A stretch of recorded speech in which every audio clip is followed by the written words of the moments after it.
দেখো রান্না করতে করতে গলা দিয়ে ঘাম বেরিয়ে যাচ্ছে।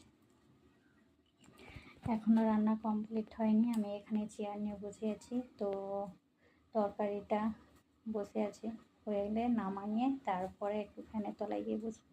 এখানেও ফ্যান আছে, রান্নাঘরে ফ্যান চালালে না গ্যাসটা বন্ধ হয়ে যায়। চলো আজকে দুপুরে কি কি রান্না বান্না হলো সেটা। এই যে এখানে হয়েছে চিংড়ি মাছ দিয়ে মোচা, দেখিয়েছিলাম তো সকালে ভিডিওতে।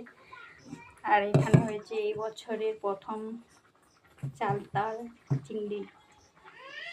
আর এখানে হচ্ছে গিয়ে এটা হলে কমপ্লিট হবে রান্নাটা, উচ্ছে আলু ভোলা মাছ দিয়ে ঝাল। এই দেখো উচ্ছে দিয়ে দিলাম, এখন আগে ভেজে রেখে তুলে রেখেছিলাম, কেননা আগে থেকে দিলে তেতো হয়ে যাবে তরকারিটা। এখন দিয়ে দিলাম তো লাস্ট পর্যায়ে তেতোটা কম থাকবে। যে চালটা রান্না এখনো শেষ হলো না, বেজে গেল 10টা 15 20 মতো।